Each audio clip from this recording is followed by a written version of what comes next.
আজকের রাজধানী অর্থাৎ এপ্রিল মাসের ২৬ তারিখ শনিবার।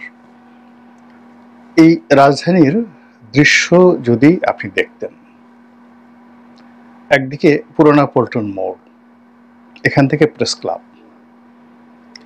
ক্লাব থেকে মৎস্য ভবন, অন্যদিকে প্রধান বিচারপতির বাসভবন অর্থাৎ কাকরাইল এই মোড়।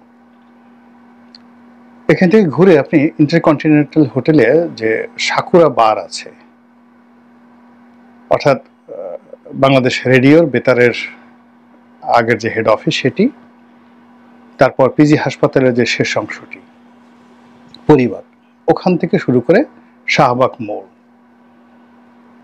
তারপরে পুরো শাহবাগ মোড় থেকে মৎস্য ভবন পর্যন্ত এই রাস্তা। এই রাস্তার দুপাশে দুটো পার্ক, সরোয়ার্দী এবং রমনা। এখানে যে মানুষের ঢল নেমেছিল, এই ঢল আপনি যদি দেখতেন এবং এই ঢলের মধ্যে যদি আপনি পড়তেন আজকে, তাহলে আপনি বুঝতে পারতেন যে আওয়ামী লীগ এবং ভারত কতটা কৌশলে এখানে এগুচ্ছে। আমি প্রথমে এটাকে একটা সাধারণ সমাবেশ মনে করেছিলাম, বা ঢাকা শহরে যে এরকম একটা সমাবেশ হতে পারে এটাও আমার ধারণা ছিল না, আমি জানতামই না। কিন্তু এর আগে প্যালেস্টাইন মার্চ ফর প্যালেস্টাইন বা মার্চ ফর গাজা শিরোনাম দিয়ে জামাতপন্থী যে সকল আলেম এবং ওলামা, তারা যে বিরাট সমাবেশ করেছিলেন, তো সেটাকে চ্যালেঞ্জ জানিয়ে আজকের এই সমাবেশটি হলো মার্চ ফর প্যালেস্টাইন। তো এখানে মূলত যারা এসেছেন তাদেরকে সুন্নি মুসলমান হিসাবে আখ্যায়িত করা হয়, যারা ভালো নাম হলো আহলে সুন্নাত ওয়াল জামাত। বাংলাদেশে যারা ইসলামী রাজনীতি করেন তারা তিনটি ভাগে বিভক্ত।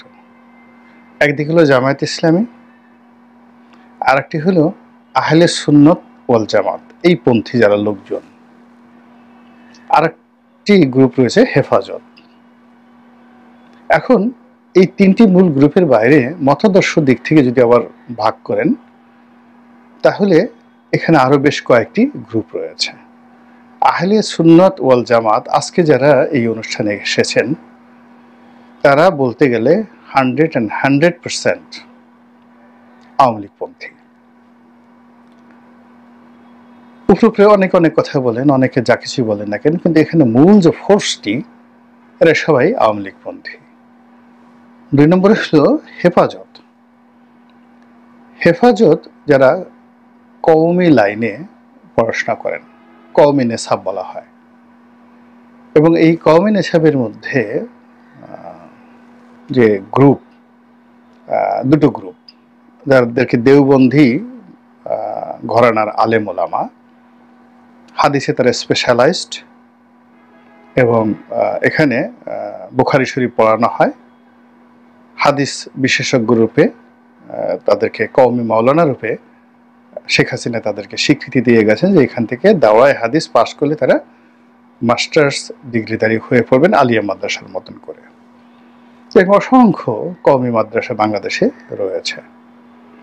তো এই কওমি মাদ্রাসার মধ্যে যে বিভিন্ন সংগঠন রয়েছে, এই সংগঠনের একটা কম্বাইন্ড নাম হলো হেফাজতে ইসলাম। আওয়ামী লীগ জমানাতে এই হেফাজতে ইসলামের দুটো অংশ হয়ে যায়। একটি অংশ আওয়ামী লীগ বিরোধী, আরেকটি অংশ আওয়ামী লীগপন্থী। এবং পুরো সময়টি জুড়ে আওয়ামী লীগপন্থীরা এখানে আধিপত্য বিস্তার করে হাটহাজারী মাদ্রাসাকে কেন্দ্র করে, এবং এখনো পর্যন্ত তাদের সেই আধিপত্যটা রয়েছে। এবং ঢাকাতে লালবাগ, যেটা মুফতি ফজলুল হক আমিনী, এই লালবাগ মাদ্রাসা, এইটাও আওয়ামী লীগপন্থী হেফাজতের নেতারা দখল করে রেখেছিল। আওয়ামী লীগের পতনের পরে চট্টগ্রাম কেন্দ্রিক যে হেফাজত নেতৃবৃন্দ রয়েছেন, তারা তাদের অবস্থানে অটুট আছেন। লালবাগের নেতৃত্বটা এখন চলে এসেছে হেফাজতের এই আওয়ামীপন্থী গ্রুপ, কিন্তু এই গ্রুপটি এখনো পর্যন্ত রাজনৈতিকভাবে নিষ্ক্রিয়, তারা স্বতন্ত্রভাবে দাঁড়ানোর চেষ্টা করছেন। কিন্তু এই গ্রুপের মধ্যে 3টি আবার উপগ্রুপ রয়েছে। মামুনুল হকের একটা গ্রুপ রয়েছে যার একটা রাজনৈতিক পরিচয় রয়েছে, খেলাফত আন্দোলন নামে তার একটা সংগঠন রয়েছে, তার বাবা যেটা করতেন, খেলাফত মজলিস বা খেলাফত আন্দোলন এরকম। তো উনি এই অংশটি অর্থাৎ আওয়ামী বিরোধী মানে হেফাজতের যে গ্রুপটি সরাসরি আওয়ামী লীগ করতো তাদের এগেনস্টে গিয়ে তিনি এই গ্রুপের সঙ্গে ছিলেন। এখন তিনি আবার তার যে রাজনৈতিক দল অর্থাৎ হেফাজতের সঙ্গেও আছেন, কিন্তু তার মূল যে রাজনৈতিক দল এই রাজনৈতিক দলে তিনি বেশি সময় দিচ্ছেন। এই গেল একটা। 2 নম্বরে যেটা হয়েছে সেটি হলো এখানে মুফতি সাখাওয়াত আল রাজি, যিনি ফজলুল হক আমিনী সাহেবের মেয়ের জামাই, তো তার সঙ্গে আবার দেখা গেল যে আমিনী সাহেবের ছেলেদের সম্পর্ক ভালো যাচ্ছে না। তো ওনার সাথে ফজলুল হক আমিনী সাহেবের ছেলে মামুনুল হক এবং মুফতি এজাহার সাহেব আছেন চট্টগ্রামে, তার ছেলে মুফতি হারুন এজাহার। এদের 3 জনের ব্যক্তিগত বন্ধুত্ব রয়েছে এবং তারা এখনো পর্যন্ত বিএনপিও পন্থী নন, কোনো পন্থী নেই, কিন্তু তারা একটা শক্তি। তো যা হোক, এখন যেটি হয়ে গেছে সেটি হলো ওই যে ইসলামপন্থী যারা করেছেন, যাকে বলা জামাতপন্থী যারা করেছেন, তাদেরকে কাউন্টার দেওয়ার জন্য আজকে যে সমাবেশটি হলো আহলে সুন্নাতুল জামাত।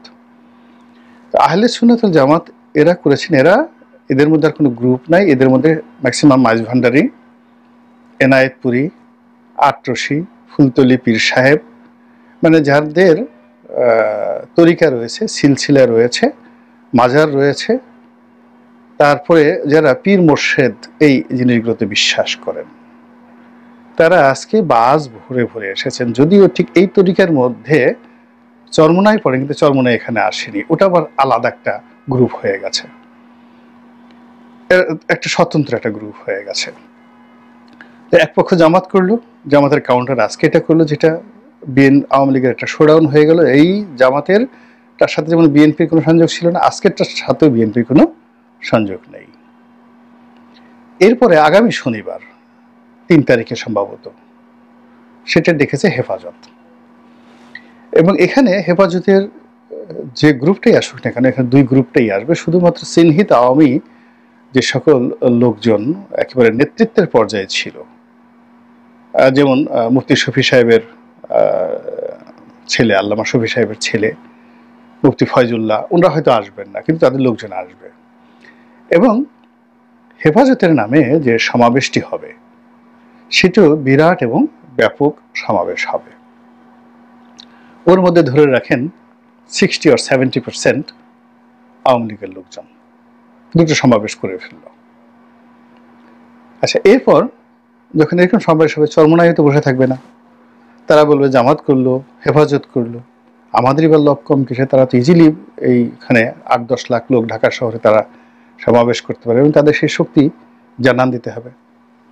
এবং আপনারা জানেন যে চরমোনাইয়ের বিরুদ্ধে অনেকের অভিযোগ ছিল যে সরকারের সঙ্গে, অর্থাৎ আওয়ামী লীগ সরকারের সঙ্গে তাদের একটা সখ্যতা রয়েছে, এবং এজন্য পুরো জমানাতে সবার প্রতি দমন পীড়ন হয়েছে, সবাই জেলে গেছে, কিন্তু এই দলের কোন নেতাকে জেলে নেওয়া হয়নি। তাদের উপর শুধুমাত্র একটা জুলুম হয়েছে, সেটা হলো সেই যখন চরমোনাইয়ের পীর সাহেবের যে ছোট ছেলে, এখন যিনি নায়েবে আমির সম্ভবত, তিনি যখন বরিশাল সিটি কর্পোরেশন নির্বাচনে দাঁড়ালেন, তো সেখানে বোধ হয় সরকারের পক্ষ থেকে একটা গ্রিন সিগন্যাল ছিল তাকে ছেড়ে দেওয়া হবে, কিন্তু স্থানীয় আওয়ামী লীগ সেটা ছাড় দেয়নি। ফলে শেখ হাসিনার ইচ্ছা থাকা সত্ত্বেও তিনি মেয়র হতে পারেননি, এবং ওই সময়টাতে মারামারি কাটাকাটি হয় এবং সেখানে তিনি আহত হন, রক্তাক্ত হন। তো এরপর থেকে তিনি শেখ হাসিনার প্রতি আর বিশ্বাস আস্থা রাখতে পারেননি, এই নিয়ে তিনি শেখ হাসিনাকে অভিশাপ দিয়েছিলেন। কিন্তু দলের সঙ্গে তার যে ট্যাগ বা বদনাম, এটা থেকে বের হওয়া তার পক্ষে এখনো সম্ভব হয়ে ওঠেনি।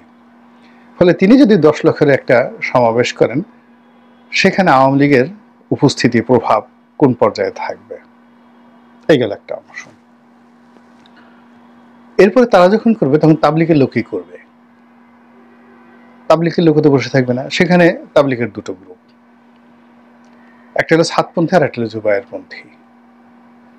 তো মাওলানা জুবায়েরপন্থী বাংলাদেশের যে গ্রুপটি আছে, এই গ্রুপটির সঙ্গে আবার এই হেফাজতের মামুনুল হক সাহেব, আল রাজি সাহেব, সাখাওয়াত আল রাজি সাহেব, মুফতি এজাহার সাহেব, এদের একটা সংযোগ রয়েছে। তো তারা একটি সমাবেশ করবেন যেখানে 50-50, সেখানে অন্তত 50% লোক আওয়ামী লীগের থাকবে। আবার যখন সাতপন্থীরা, ভারতপন্থী যারা, দিল্লি মাকরাজের অধীন যারা, দিল্লির নিজামুদ্দিনের যে তাবলিগের হেডকোয়ার্টার রয়েছে, আপনারা যারা দিল্লিতে গিয়েছেন ওখানে দেখবেন একটা স্টেশন আছে নিজামুদ্দিনের স্টেশন, মূল নাম মেহেরুলি। তো সেই মেহেরুলির অনুসারী যারা তাবলিগের লোক, তারা যে আবার কাউন্টার করেন, তারা তো 10 লাখ লোক সমাবেশ করাবেন যেখানে 100% আওয়ামী লীগপন্থী। এখন এই ঢাকা শহরে শুধুমাত্র এই প্যালেস্টাইন, মার্চ ফর গাজা, এটাকে কেন্দ্র করে আগামীতে সম্ভাব্য যদি এইভাবে সমাবেশগুলো হতে থাকে, যে নামগুলো আমি বললাম, সেখানে আপনি আওয়ামী লীগের যে উপস্থিতি কিভাবে ঠেকাবেন? Is it possible? সম্ভবই নয়। দ্বিতীয়ত, এটার কাউন্টার বিএনপি বা জামাতের পক্ষে করা সম্ভব? হেফাজতের মানে এই যে যা কিছু হচ্ছে, এটার কাউন্টার কি যাকে বলা হয় এনসিপির পক্ষে করা সম্ভব? ডক্টর ইউনূসের পক্ষে সম্ভব? ফলে আমি দেখতে পাচ্ছি যে স্পষ্টতই যে রাজনৈতিক চাল, কৌশল, পরিবেশ এবং পরিস্থিতিতে আওয়ামী লীগ যেভাবে কাজ করে যাচ্ছে, যেভাবে ভোল পাল্টাচ্ছে, যেভাবে বিভিন্ন পোশাক, বিভিন্ন সুরতে তারা এই শহরে, নগরে, মহানগরে আবির্ভূত হচ্ছে, এটি ঠেকানো তো যাচ্ছেই না, বরং ক্রমশ ডে বাই ডে বেড়ে যাচ্ছে। কাজেই আপনারা যারা বড় বড় কথা বলেন, আওয়ামী লীগ বিরোধী কথা বলেন, আমি যে কথাগুলো বললাম সেটার অ্যাগেনস্টে একটু চিন্তা করেন, যদি যুক্তি থাকে এভাবে উপস্থাপন করেন, যাতে করে আওয়ামী বিরোধী যারা রয়েছেন তারা আরো ইন্সপায়ার্ড হতে পারেন।